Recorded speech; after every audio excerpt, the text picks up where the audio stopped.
ডাকসু নির্বাচন নিয়ে হাইকোর্টের স্থগিতাদেশের ওপর আজ আপিল শুনানি। কেন্দ্র সংকট নিয়ে উদ্বেগ, 41 পদের বিপরীতে প্রতি 12 সেকেন্ডে দিতে হবে একটি ভোট। শঙ্কা কমবে ভোটের হার। লম্বা লাইনে দাঁড়ানোর কারণে হয়তো উৎসাহটা হারিয়ে ফেলতে পারে। যে নির্দিষ্ট সময় আছে সেই নির্দিষ্ট সময়ের মধ্যে সকল শিক্ষার্থীরা ভোট দিতে পারবে কিনা সেটা নিয়েও আমরা শঙ্কিত। 2019 সালের যে ডাকসু নির্বাচন হয়েছিল এটার একটা পুনরাবৃত্তি ঘটার সম্ভাবনা আছে। ডাকসু নির্বাচনে নারীদের অংশগ্রহণ কম, বেশিরভাগই লড়বেন সংরক্ষিত পদে। সাইবার বুলিং থেকে রক্ষা পেতেই সরে দাঁড়িয়েছেন অনেকে। ট্যাগিংয়ের মতো ব্যাপার এবং তারপরে রেপ থ্রেটের মতো ভয়ঙ্কর কিছু ব্যাপার স্যাপার দেখি আমরা। সাইবার বুলিং বৃদ্ধি পাচ্ছে, খুবই নোংরামো হচ্ছে, তো মেয়েরা হচ্ছে এই জিনিসটা একটু ভয় পায়। তখন আর নারীদেরকে মূল্যায়ন করা হয় না, এই কারণে তারা অনেক সময় নেতৃত্বের জায়গা থেকে পিছপা হয়ে যাচ্ছে। প্রশাসনের আশ্বাসে আন্দোলন স্থগিত করল বাংলাদেশ কৃষি বিশ্ববিদ্যালয়ের শিক্ষার্থীরা। আজ জরুরি সিন্ডিকেট সভায় আসবে ক্যাম্পাস ও হল খোলার সিদ্ধান্ত।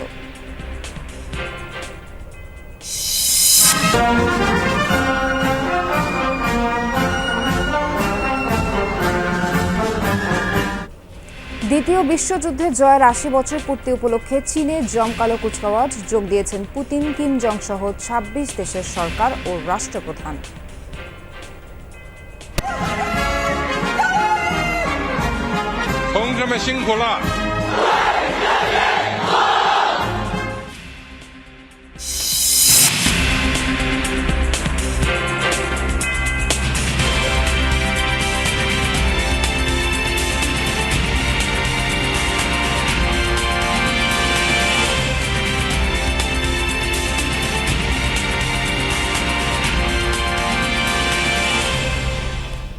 আমন্ত্রণ যমুনা নিউজে। এতক্ষণ শিরোনাম দেখছিলেন, পুরো খবর জানাবো নাবিলা সোহার।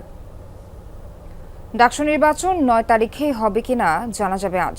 বেলা 11টায় প্রধান বিচারপতির আপিল বিভাগের পূর্ণাঙ্গ বেঞ্চে ডাকসু নির্বাচন স্থগিত করে হাইকোর্টের দেওয়া স্থগিতাদেশের ওপর আপিল শুনানি হবে। হাইকোর্টের দেওয়া আদেশ স্থগিতের মেয়াদ বাড়িয়ে আপিল বিভাগের পূর্ণাঙ্গ বেঞ্চে আজ শুনানির জন্য নির্ধারণ করেন আপিল বিভাগের চেম্বার বিচারপতি ফারাহ মাহবুব। এর আগে ডাকসু প্রার্থী বিএম ফাহমিদার শিবির সমর্থিত প্যানেলের জিএস প্রার্থী SM ফরহাদের প্রার্থিতা নিয়ে এক রিটের প্রেক্ষিতে নির্বাচন 30 অক্টোবর পর্যন্ত স্থগিত করেন হাইকোর্ট। সেদিনই হাইকোর্টের আদেশ স্থগিত চেয়ে ঢাকা বিশ্ববিদ্যালয় কর্তৃপক্ষের আইনজীবী হাতে লিখে চেম্বার আদালতে আবেদন করেন। এর পরিপ্রেক্ষিতে চেম্বার আদালত হাইকোর্টের আদেশ স্থগিত করেন। ফলে ডাকসু নির্বাচন আয়োজনে বাধা কাটে। পরে হাইকোর্টের আদেশের বিরুদ্ধে ঢাকা বিশ্ববিদ্যালয় কর্তৃপক্ষের পক্ষে সিভিল মিসেলেনিয়াস পিটিশনটি মঙ্গলবার আদালতে দাখিল করা হয়। পরে হাইকোর্টের আদেশের ওপর স্থগিতাদেশের মেয়াদ বাড়িয়ে আজ বুধবার আপিল বিভাগের নিয়মিত বেঞ্চে শুনানির জন্য নির্ধারণ করা হয়।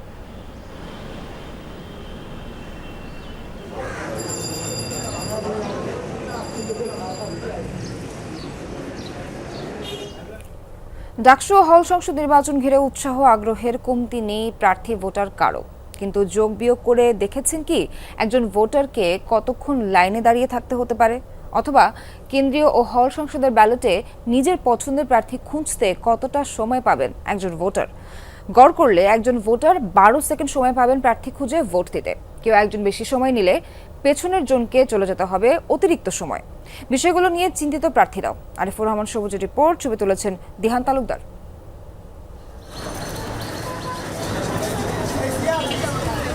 প্রায় 6 বছর পর অনুষ্ঠিত হতে যাচ্ছে ডাকসুর নির্বাচন। এবারে নির্বাচনের বিশেষত্ব কোনো ছাত্র সংগঠনের একক কোনো আধিপত্য নেই। ফলে যেটি হয়েছে, সাধারণ শিক্ষার্থীদের মধ্যে এই নির্বাচন ঘিরে তৈরি হয়েছে ব্যাপক উৎসাহ উদ্দীপনা। প্রার্থীর সংখ্যাও রেকর্ড সংখ্যক। তবে সংখ্যা একটাই, এত সংখ্যক প্রার্থীর ভিড়ে নির্দিষ্ট সময়ের মধ্যে নিজের পছন্দের প্রার্থীকে ভোটটি দিতে পারবেন তো? ডাকসুতে এবার মোট ভোটার 39,775 জন। কেন্দ্রীয় সংসদের 28টি পদে মোট প্রার্থী 771 জন। এছাড়া 18টি হল সংসদের 13টি পদে প্রার্থী হয়েছেন 1035 জন। প্রায় 40,000 ভোটারের জন্য কেন্দ্র 8টি, বুথ স্থাপন করা হচ্ছে 710টি। প্রতি কেন্দ্রে গড় ভোটার প্রায় 5,000। প্রতি বুথে 56। যোগ বিয়োগ করে দেখা যায় কেন্দ্রীয় সংসদ ও হল সংসদের 41 পদে কেউ ভোট দিতে চাইলে সময় লাগবে 8 মিনিটের মতো। 5টি পদে ভোট দেওয়ার জন্য ভোটার সময় পাবেন 1 মিনিট। অর্থাৎ কোনো সংকট না হলে বা শুরু থেকে শেষ পর্যন্ত পুরো সময় ধরলে প্রতি 12 সেকেন্ডে একটি করে ভোট দিতে হবে। প্রশ্ন হচ্ছে, ভোটাররা 12 সেকেন্ডে ব্যালটে পছন্দের প্রার্থীকে খুঁজে পাবেন তো? আর সবাই গড় সময় ধরে লাইনে দাঁড়াবেন কিভাবে? সাধারণত শুরুর কিছু পর থেকে কয়েক ঘন্টা ভোটার কেন্দ্রে আসেন বেশি। সেক্ষেত্রে তাদের দাঁড়িয়ে অপেক্ষা করতে হতে পারে দীর্ঘ সময়। বৈরী আবহাওয়া, কখনো ঝড় বৃষ্টি, কখনো আবার তুখর রোদ, এর মধ্যে ভোটাররা কি মানে স্বাচ্ছন্দ্যে ভোট প্রদান করতে পারবেন কিনা? লম্বা লাইনে দাঁড়ানোর কারণে হয়তো উৎসাহটা হারিয়ে ফেলতে পারে। তাড়াতাড়ি ভোট দেওয়া যাবে না আসলে, এতগুলো প্রার্থী খুঁজে ভোট দিতে দিতে আবার 41টা ভোট। আমাদের স্টুডেন্ট সংখ্যাও অনেক বেশি, যদি আমরা এইভাবে লাইনেও দাঁড়াই অনেক সময় লেগে যাবে। শুরু থেকে ভোটের কেন্দ্র বাড়ানোর দাবি জানিয়ে আসছে বেশিরভাগ প্যানেল। বিষয়গুলো মাথায় নিয়ে বুথ সংখ্যা 500 থেকে 710 করা হয়েছে, কিন্তু বাড়েনি কেন্দ্র। এতে কমিশনের উপর অসন্তুষ্ট প্রার্থীরা। কোনো না কোনো পক্ষ হচ্ছে যে প্রভাবিত করেই তো ভোট কেন্দ্রটা বাড়াচ্ছে না। কেন্দ্র না বাড়াইলে এই জিনিসটা আমাদের জন্য একটা পরবর্তীতে এমনও হতে পারে 2019 সালের যে ডাকসু নির্বাচন হয়েছিল এটার একটা পুনরাবৃত্তি ঘটার সম্ভাবনা আছে। দূরত্বের কারণে কয়েকটি হলের কেন্দ্র পরিবর্তনের দাবিও জানিয়েছেন একটি প্যানেল। শিক্ষার্থীরা কতটুকু স্বতঃস্ফূর্ততার সাথে ভোট কেন্দ্রে আসবে সেটা নিয়ে আমরা শঙ্কিত, এবং যে নির্দিষ্ট সময় আছে সেই নির্দিষ্ট সময়ের মধ্যে সকল শিক্ষার্থীরা ভোট দিতে পারবে কিনা সেটা নিয়েও আমরা শঙ্কিত। যারা ভোট দেয় তারা তাদের পছন্দের প্রার্থীদের নামগুলো, ব্যালট নাম্বারগুলো আগে থেকে তার হাতে রেডি করা থাকে। সে শুধু ব্যালট নিবে আর ক্রস করবে, ব্যালট নিবে আর ক্রস করবে, সেখানে সে বেশিক্ষণ সময় লাগাবে না। 9 সেপ্টেম্বর সকাল 8টা থেকে বিকাল 4টা পর্যন্ত ভোট গ্রহণ হবে বিরতিহীন। আরিফুর রহমান সবুজ, যমুনা নিউজ, ঢাকা। জাকসু নির্বাচনে এবার 25টি পদে প্রতিদ্বন্দ্বিতা করছেন 179 জন প্রার্থী। এর মাঝে নারী মাত্র 46 জন, তাও আবার সংরক্ষিত পদেই 35। আর বাকি পদগুলো লড়ছেন কেবল 11 জন। মূল কারণ সাইবার বুলিং আতঙ্ক। নিরুৎসাহিত হয়ে অনেকেই সরে দাঁড়িয়েছেন জাকসু নির্বাচন থেকে। ভিপি পদে নারীদের কেউ না থাকলেও জিএস পদে প্রতিদ্বন্দ্বিতা করছেন 2 জন। পরিসংখ্যানে কেন পিছিয়ে নারীরা, এমন প্রশ্ন ছিল প্রার্থীদের কাছে। তারা জানান, সাইবার বুলিং থেকে রক্ষা পেতেই সরে গেছেন অনেকেই। সাইবার বুলিং, স্লেট শেমিং এর মতো ব্যাপার, ট্যাগিং এর মতো ব্যাপার, শাহবাগী ট্যাগিং এর মতো ব্যাপার, এবং তারপরে রেপ থ্রেটের মতো ভয়ঙ্কর কিছু ব্যাপার সব দেখি আমরা। কয়েকদিন ধরে দেখছি যে সাইবার বুলিং বৃদ্ধি পাচ্ছে, খুবই নোংরামো হচ্ছে। তো মেয়েরা হচ্ছে এই জিনিসটা একটু ভয় পায়, বা আবার পরিবার থেকে ওই জিনিসগুলো হবে দেখে বাধা দিচ্ছে। কথাকে গুরুত্ব দেওয়ার জায়গায় আসে তখন আর নারীদেরকে মূল্যায়ন করা হয় না। এই কারণে তারা অনেক সময় নেতৃত্বের জায়গা থেকে পিছপা হয়ে যাচ্ছে। প্রার্থীদের সঙ্গে একমত পোষণ করেন সাধারণ শিক্ষার্থী ও শিক্ষকরা। নারীদেরকে যদি আমরা তাদের একটা সেফ প্লেস বা সেফ ক্যাম্পাস যদি না দিতে পারি, তাহলে অবশ্যই নারীরা কিন্তু এগিয়ে আসবে না। সংঘবদ্ধ গোষ্ঠীও করছে বলে আমার ধারণা, এবং ইন্ডিভিজুয়ালিও বাংলাদেশের কারো কারো নৈতিক অধঃপতনের জন্য করতে পারে। তবে সংঘবদ্ধ গোষ্ঠী যদি এটা করে থাকে তাহলে সে ব্যাপারে প্রশাসনের সিরিয়াসলি এটাকে হ্যান্ডেল করা উচিত। হল সংসদ নির্বাচনে নারীর অংশগ্রহণের চিত্র আরো করুন। ছাত্রীদের 10টি হলে শূন্য রয়েছে 59 পদ, আবার 65 পদে প্রার্থী হয়েছেন 1 জন করে। যদিও প্রশাসন শুরু থেকেই সাইবার বুলিং ঠেকানোর নানা উদ্যোগের কথা জানিয়ে আসছিলেন। বিশ্ববিদ্যালয়ের পরিবার চায় নারীদের ক্ষমতায়ন, সেখানে সেই চাওয়া থেকেই কিন্তু আমরা অনেকগুলো পদ স্পেসিফিক করে যে আমাদের নারী শিক্ষার্থীদের জন্য আমরা গঠনতন্ত্রে সকলের অংশীজনদের ওপিনিয়ন নিয়ে সন্নিবেশন করা হয়েছে। জাকসু নির্বাচনে মোট ভোটার সংখ্যা 11,919 জন। এর মধ্যে নারী ভোটার 5,817 জন, অর্থাৎ মোট ভোটারের 48.8%। মাহফুজুর রহমান নিপু, যমুনা নিউজ, সাভার। ময়মনসিংহে আন্দোলন কর্মসূচি স্থগিত করেছে বাংলাদেশ কৃষি বিশ্ববিদ্যালয়ের শিক্ষার্থীরা। আজ বিশ্ববিদ্যালয় এবং হল খোলার বিষয়ে জরুরি সিন্ডিকেট সভা ডেকে সিদ্ধান্ত নেওয়ার কথা রয়েছে। উপাচার্য শিক্ষকদের সাথে শিক্ষার্থীদের 5 ঘন্টার আলোচনা শেষে মঙ্গলবার রাতে সব সিদ্ধান্ত জানানো হয়। এর আগে 6 দফা দাবিতে গতকাল বেলা 11:30 থেকে রেলপথ অবরোধ ও বিক্ষোভ করেন শিক্ষার্থীরা। পরে প্রশাসনের সাথে আলোচনায় বসার প্রস্তাবে সম্মতি দিয়ে 6 ঘন্টা পর অবরোধ প্রত্যাহার করা হয়। এরপর সচল হয় ঢাকা ময়মনসিংহ রুটে রেল যোগাযোগ। সন্ধ্যায় আলোচনায় বসেন বিশ্ববিদ্যালয় প্রশাসন এবং আন্দোলনরত শিক্ষার্থীদের প্রতিনিধি দল। অনলাইনে যুক্ত ছিলেন উপাচার্য অধ্যাপক ডক্টর এ.কে. ফজলুল হক ভূঁইয়া। অবশ্য দাবি আদায় না হলে ফের আন্দোলনের হুঁশিয়ারি দিয়েছেন শিক্ষার্থীরা। কম্বাইন্ড ডিগ্রির দাবিতে আন্দোলনরত শিক্ষার্থীদের উপর রোববার বহিরাগতদের হামলার পরই থমথমে ক্যাম্পাস।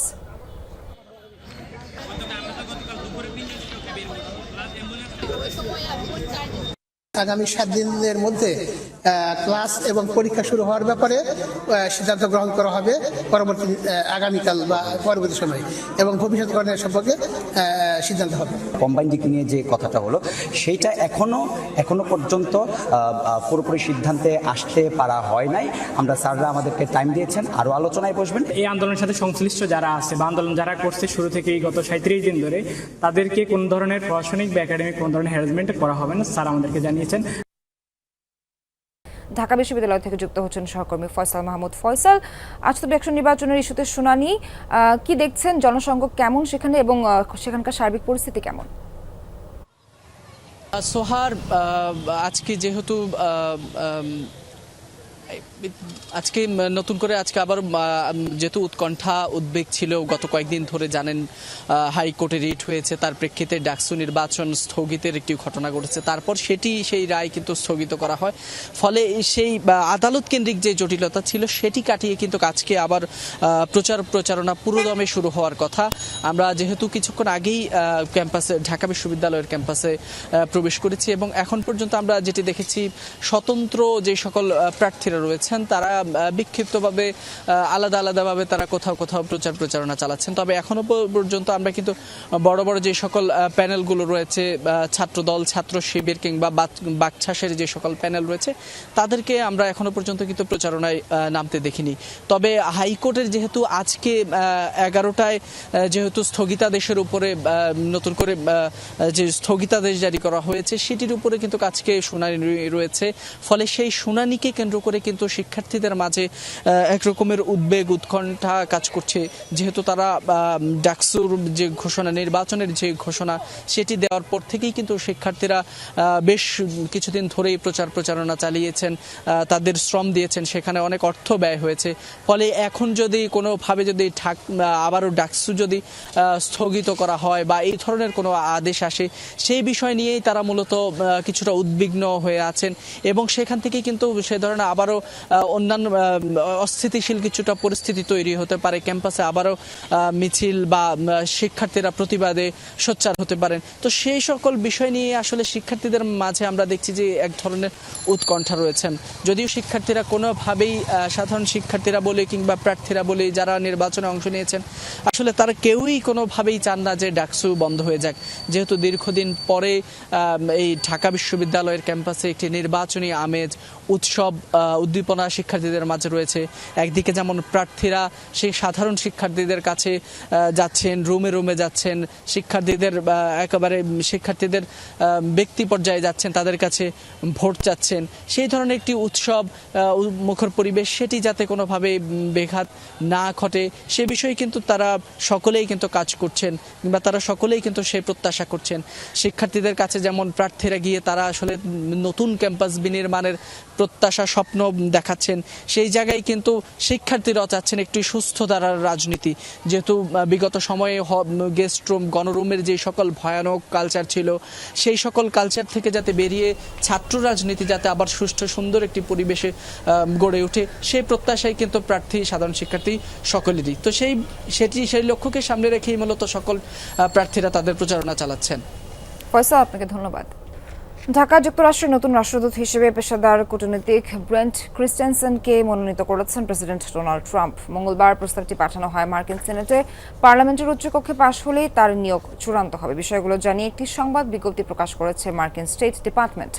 ব্রেন্ট বর্তমানে অস্ত্র নিয়ন্ত্রণ, আন্তর্জাতিক নিরাপত্তা বিষয়ক আন্ডার সেক্রেটারি হিসেবে দায়িত্ব পালন করছেন। এর আগে 2019 থেকে 2021 সাল পর্যন্ত ঢাকার মার্কিন দূতাবাসের রাজনৈতিক ও অর্থনৈতিক বিষয়ক কাউন্সিলর ছিলেন। তিনি ন্যাশনাল ওয়ার কলেজ থেকে 2022 সালে ন্যাশনাল সিকিউরিটি স্ট্র্যাটেজিতে স্নাতকোত্তর ডিগ্রি অর্জন করেছেন। 2002 সালে ফরেন সার্ভিসে যোগদানের আগে তিনি হিউস্টন এবং নিউ ইয়র্ক সিটিতে ব্যবস্থাপনা পরামর্শদাতা হিসেবে কাজ করতেন। গাইবান্ধার সুন্দরগঞ্জ উপজেলা সদরে বিএনপির প্রতিষ্ঠাবার্ষিকী পালনকে কেন্দ্র করে উত্তপ্ত পরিস্থিতি। নিয়ন্ত্রণে 144 ধারা জারি করেছে উপজেলা প্রশাসন। সকাল 6টা থেকে রাত 12টা পর্যন্ত পৌর এলাকার সভা সমাবেশ নিষিদ্ধ করা হয়েছে। মঙ্গলবার রাতে সিদ্ধান্ত জানান উপজেলা নির্বাহী কর্মকর্তা রাজকুমার। তিনি জানান, বিএনপির দুপক্ষের মধ্যে সংঘর্ষ ও অপ্রীতিকর ঘটনা এড়াতে 144 ধারা বহাল থাকবে। এছাড়া উপজেলার রাত থেকেই পুলিশ টহল জোরদার করা হয়েছে। সকালেও অতিরিক্ত পুলিশ সদস্য মোতায়েন করা হয়েছে। সুন্দরগঞ্জ থানার ওসি জানান, যে কোনো অপতৎপরতা রোধে সতর্ক অবস্থানে রয়েছে পুলিশ। দুর্বল 9 আর্থিক প্রতিষ্ঠান বন্ধ করে দেওয়া হবে এমন খবরে দুশ্চিন্তায় পড়েছেন এসব প্রতিষ্ঠানের শেয়ারে বিনিয়োগকারীরা। বলছেন, প্রতিষ্ঠান বন্ধের আগে বিনিয়োগকারীদের অর্থ ফেরত দিতে হবে, যদিও আইনে বিনিয়োগকারীদের বিষয়ে পরিষ্কার কিছু বলা নেই। বিষয়টি নিয়ে বাংলাদেশ ব্যাংকের সাথে বিএসইসির আলোচনা করা উচিত বলে মনে করে সংশ্লিষ্টরা। বাংলাদেশ ব্যাংক বলছে, শেয়ারে বিনিয়োগকারীরাও কোম্পানির মালিক, সেভাবেই তাদের বিষয়টি সমাধান করা হবে। আর বিএসইসি বলছে, আইন অনুযায়ী সুরক্ষার উদ্যোগ নেবেন তারা। অনিয়ম লুটপাটে জর্জরিত 9টি আর্থিক প্রতিষ্ঠান, বিতরণ করা ঋণের প্রায় শতভাগ খেলাপি কোনো প্রতিষ্ঠানের। আর্থিক সূচকে নড়বড়ে এসব প্রতিষ্ঠান বন্ধের সিদ্ধান্ত নিয়েছে বাংলাদেশ ব্যাংক। তালিকায় থাকা 9টি প্রতিষ্ঠানের মধ্যে 8টি পুঁজিবাজারে তালিকাভুক্ত। এসব প্রতিষ্ঠানের শেয়ারে বিনিয়োগ রয়েছে অনেকেরই। বন্ধের সিদ্ধান্ত নেওয়ার পর তলানিতে থাকা এসব কোম্পানির শেয়ারের দাম আরও কমেছে। বিষয়টি নিয়ে উদ্বিগ্ন বিনিয়োগকারীরা। বলছেন, মালিকপক্ষের লুটপাটের দায় চাপানো হচ্ছে তাদের উপর। প্রতিষ্ঠান বন্ধের আগেই বিনিয়োগকারীদের অর্থ ফেরত দেওয়ার দাবি তাদের। আমার শেয়ার আছে, আমার শেয়ারটা মনে করেন 4 টাকা 5 টাকা করে কেনা একটা এফএস ফার্স্ট ফিনান্স, সেটা এখন 1 টাকা 70 পয়সায় চলে আসছে। প্রথমে তো ওনারা জেট করে শেয়ারটাকে নামায় দিলেন, নিচে নামাইলেন, এখন বলতেছেন যে বন্ধই করে দিবেন। ভাই, আমি তো শেয়ারটা টাকা দিয়ে কিনছি ভাই। ডিলিস্টিং করলে বিনিয়োগকারীদেরকে কিভাবে বাঁচাবে, আমাদের বিনিয়োগকারী আমরা যারা এই শেয়ারে ইনভেস্ট করছি তাদেরকে কিভাবে বাঁচাবে সেটা আগে আপনাদের ওনাদেরকে কনফার্ম করতে হবে। মার্কেটে আছে থাকুক, মানুষের কিছু পয়সা আছে, আর যদি এগুলি আপনাদেরকে কোনো কারণে বন্ধ করতে হয় তাহলে অবশ্যই ওদের অর্থটা আগে ফেরত দিয়ে তারপরে আপনি বন্ধ করেন। সংশ্লিষ্টরা বলছেন, কোম্পানি আইন এবং ঢাকা স্টক এক্সচেঞ্জের ডিলিস্টিং আইনে শেয়ারে বিনিয়োগকারীদের ক্ষতিপূরণের বিষয়ে পরিষ্কার করে কিছু বলা নেই। ফলে প্রতিষ্ঠান বন্ধ হলে ক্ষতিগ্রস্ত হবেন বিনিয়োগকারীরা। বিষয়টি নিয়ে বাংলাদেশ ব্যাংকের সাথে বিএসইসির আলোচনা করা উচিত বলেও মনে করেন তারা। 8টা কোম্পানি তো লিস্টেড, তো সেখানে তো প্রচুর পরিমাণে বিনিয়োগকারী আছে এবং তাদের বিনিয়োগ আছে, ভালো বিনিয়োগ আছে। এইটার কথা কি বিএসইসি চিন্তা করছে যে বাংলাদেশ ব্যাংকের সাথে আলাপ করে যাতে বিনিয়োগকারীদের ক্ষতি না হয়, সেই জায়গায় কোনো সিদ্ধান্ত কিংবা চিন্তা ভাবনা আছে? তার কারণ ডিলিস্টিং রেগুলেশন যেটা আছে ডিএসসিতে, সেটার মধ্যে কোনো প্রোটেকশন নাই। বিএসইসিকে বাংলাদেশ ব্যাংকের সাথে বসে একটা রাস্তা বের করতে হবে যে কিভাবে বিনিয়োগকারীদেরকে সেভ করা যেতে পারে। পুঁজিবাজারে তালিকাভুক্ত প্রতিষ্ঠানের বিষয়ে সিদ্ধান্ত নিতে হলে বিএসইসির সাথে আলোচনা করার কথা, কিন্তু বিএসইসি বলছে বিষয়টি এখনও তাদের জানানো হয়নি। প্রতিষ্ঠান বন্ধ হলে আইন অনুযায়ী বিনিয়োগকারীদের সুরক্ষা দেওয়ার কথা জানিয়েছে নিয়ন্ত্রক সংস্থাটি। তালিকাভুক্ত কোম্পানিগুলোর নিয়ন্ত্রক হিসেবে বিসেককে তারা এটা জানাবে। তো আমরা যখন তাদের কাছ থেকে অফিশিয়ালি এই বিষয়গুলো তথ্যের আদান প্রদান হিসেবে আমরা জানতে পারবো, অবগত হব অফিশিয়ালি, তখন এই যে আইন যেটা দেওয়া হয়েছে এই আইন অনুযায়ী বিনিয়োগকারীর স্বার্থ সংরক্ষণের জন্য যেটা করণীয় সেটা Bangladesh securities and exchange commission করবে। বাংলাদেশ ব্যাংক বলছে, শেয়ারে বিনিয়োগকারীরাও কোম্পানির মালিক, তাই ক্ষতিপূরণের ক্ষেত্রে তাদেরকে সেভাবেই বিবেচনায় নেওয়া হবে। মূল কথা হচ্ছে লিকুইডেশন করা হবে লিকুইডেশন ল অনুযায়ী। এই লতে উদ্যোক্তা, ক্ষুদ্র বিনিয়োগকারী, আমানতকারী, যেখানে যার যতটুকু দায় এবং যতটুকু সম্পদ ভোগ করার কথা সে অনুপাতেই তাদেরকে দায়ও বহন করতে হবে এবং যার যতটুকু সম্পদ পাওয়ার কথা তারা ততটুকু পাবে। কোম্পানি অবসায়নের ক্ষেত্রে সবার আগে আমানতকারীদের সুরক্ষা নিশ্চিত করা হবে বলেও জানিয়েছে বাংলাদেশ ব্যাংক। আলমগীর হোসেন, যমুনা নিউজ, ঢাকা। দ্বিতীয় বিশ্বযুদ্ধ জয়ের 80 বছর পূর্তি উপলক্ষে জমকালো কুচকাওয়াজ আয়োজিত হল চীনে। রাশিয়ার প্রেসিডেন্ট ভ্লাদিমির পুতিন, উত্তর কোরিয়ার সর্বোচ্চ নেতা কিম জং উন সহ যোগ দেন 26 দেশের রাষ্ট্র ও সরকার প্রধান। বুধবার বেইজিং সময়ে সকাল 9টায় তিয়েনআনমেন স্কয়ারে শুরু হয় প্যারেডটি। কুচকাওয়াজ পরিদর্শন করেন স্বয়ং প্রেসিডেন্ট শি জিনপিং। এর আগে জাতির উদ্দেশ্যে ভাষণ দেন তিনি। 1 ঘন্টা 10 মিনিট ধরে চলে প্যারেড। চোখ জুড়ানো ফরমেশনে অংশ নেন চীনের সামরিক বাহিনীর প্রায় 10,000 সদস্য। নতুন প্রজন্মের যুদ্ধবিমান, মিসাইল সিস্টেম সহ কাটিং এজ প্রযুক্তির নানা সমরাস্ত্র প্রদর্শন করা হয়। উন্মোচন করা হয় লেজার প্রযুক্তি সম্পন্ন নতুন যুদ্ধাস্ত্র, নিউক্লিয়ার ব্যালিস্টিক মিসাইল সহ আন্ডার ওয়াটার ড্রোন।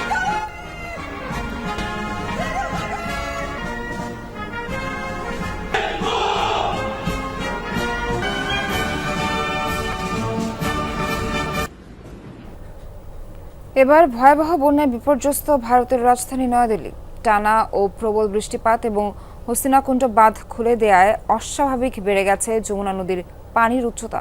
ফলে প্লাবিত দিল্লির বিস্তীর্ণ এলাকা নিম্নাঞ্চল থেকে বাসিন্দাদের এলাকাগুলো থেকে সরিয়ে নেওয়া হয়েছে অনেককে। সর্বোচ্চ সতর্কতা জারি হয়েছে রাজধানীর বিভিন্ন এলাকায়। বন্যার কারণে বন্ধ রয়েছে গৌতম বুদ্ধনগর ও চণ্ডীগড়ের সব শিক্ষা প্রতিষ্ঠান। বাতিল কয়েকশো ফ্লাইট। বন্যা পরিস্থিতি মোকাবেলায় কাজ করছে জরুরি বিভাগের কয়েকটি ইউনিট। এখন পর্যন্ত প্রাণহানির কোনো খবর পাওয়া যায়নি। দিল্লি ছাড়াও পাঞ্জাব, হরিয়ানা সহ ভারতের আরও কয়েকটি প্রদেশেও বন্যা পরিস্থিতির অবনতি হয়েছে।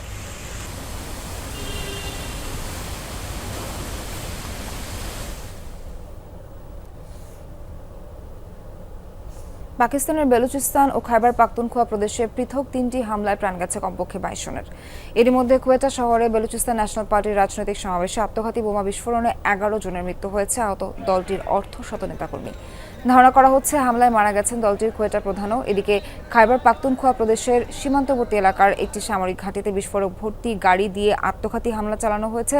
নিহত হন 6 নিরাপত্তাকর্মী। পাল্টা সেনা অভিযানে 5 হামলাকারীর প্রাণ গেছে। এখনও কোনো গোষ্ঠী হামলাগুলোর দায় স্বীকার করেনি।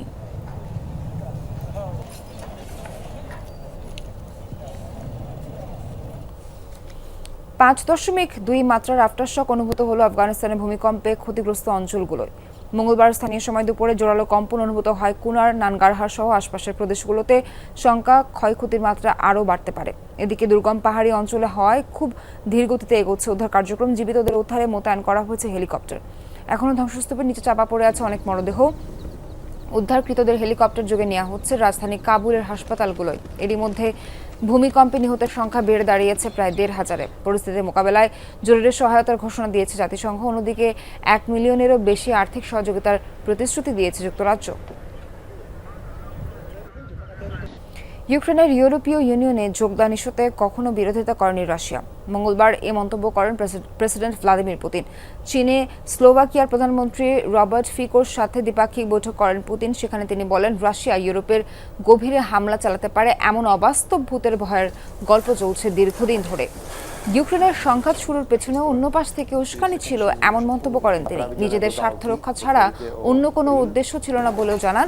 বলেন, ন্যাটো জোট মস্কোর নিরাপত্তার জন্য হুমকি তৈরি করে 2022 সালে ইউক্রেনে হামলায় বাধ্য করেছে রাশিয়াকে। তবে এখনও রাশিয়া ও ইউক্রেন উভয় দেশের নিরাপত্তা নিশ্চিতে একমত হওয়ার সুযোগ রয়েছে বলেও জানান পুতিন।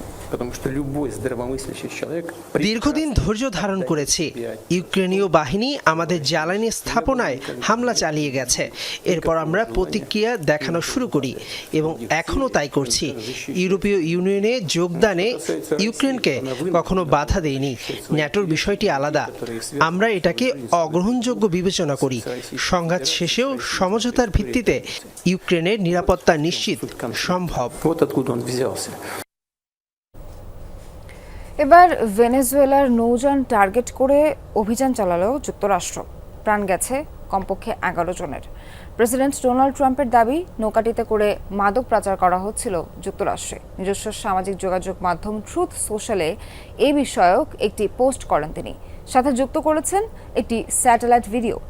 মঙ্গলবার দক্ষিণ ক্যারিবীয় সাগরে নতুন মোতায়েনকৃত যুদ্ধ জাহাজ থেকে পরিচালনা করা হয় এই হামলা। ওয়াশিংটনের দাবি, নৌযানটির সাথে ভেনেজুয়েলার কুখ্যাত গ্যাং ট্রেন ডি আরাগুয়ার সম্পৃক্ততা রয়েছে। এ ধরনের বোট ব্যবহার করেই যুক্তরাষ্ট্রে বছরের পর বছর মাদক পাচার করে আসছে গোষ্ঠীটি। মাদকের বিস্তার রোধে সম্প্রতি ভেনেজুয়েলা উপকূল এবং ক্যারিবীয় জলসীমায় যুদ্ধজাহাজ, অ্যাটাক সাবমেরিন, ডিস্ট্রয়ার সহ 4,500 নৌসেনা মোতায়েন করেছে যুক্তরাষ্ট্র। দর্শক, এখনকার মতো শেষ করছি যমুনা নিউজের আয়োজন।